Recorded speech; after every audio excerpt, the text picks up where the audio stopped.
potatoes, potatoes, potatoes, potatoes.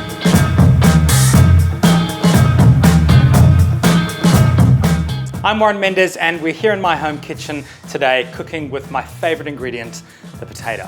What we're going to do is we're going to mash up what I think is the best crisp flavor, salt and vinegar, with the best form of a roast potato being hasselback, to create some salt and vinegar hasselback potatoes.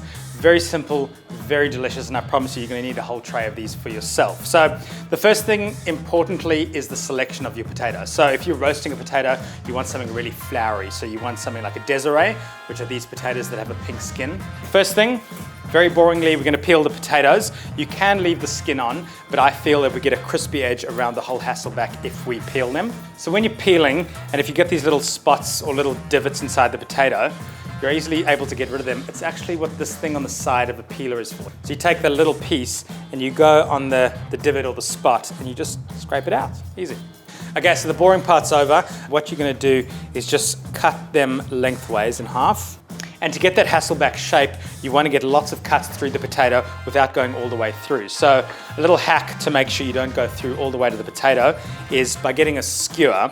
And if you insert it at the bottom of the potato, about, leaving half a centimeter or something, and then skewer it the whole way through, what's going to happen is when you slice, you're going to hit that skewer each time and you're not going to go through. So we've got all the lines on the potato and then still connected at the bottom, so we've got the beautiful hasselback shape.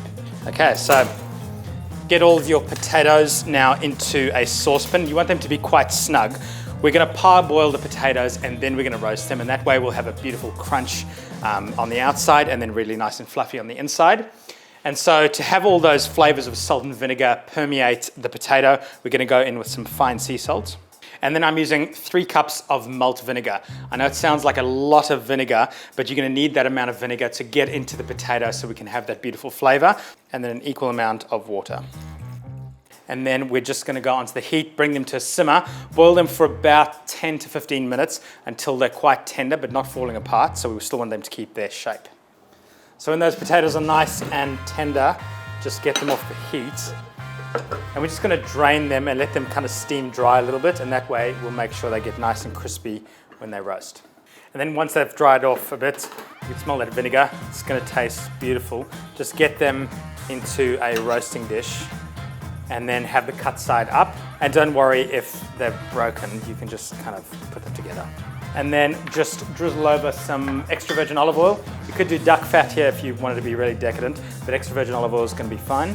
Just make sure you get it in all the little gaps. And so I've got the oven at 180 fan force, that's 200 conventional, and we're going to cook these for about an hour to an hour and 15 minutes, and I'm going to turn them every 15 minutes, basting them with a little bit more oil if needed. But basically you want to go until they're really, really, really golden and crunchy. So every 15 minutes or so, just check on the potatoes, give them a little bit more oil if they need, getting in all those hasselback slits if you can. And then just give them a turn each time you take them out of the oven. Then back into the oven, and we're going to repeat that until they're beautiful, golden and crispy all over. Okay, so these look awesome and golden. Place smells like salt and vinegar, which is brilliant. Now for a final crown to these salt and vinegar hasselbacks, you can either just sprinkle with some extra salt flakes, but I'm going to mix a little bit of citric acid with some salt flakes, and then just use that to sprinkle all over the potatoes. So there it is, very addictive, salty, vinegary, golden, crunchy hasselback potatoes.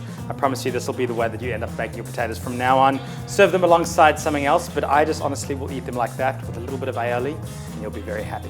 So if you want the recipe, head to delicious.com.au.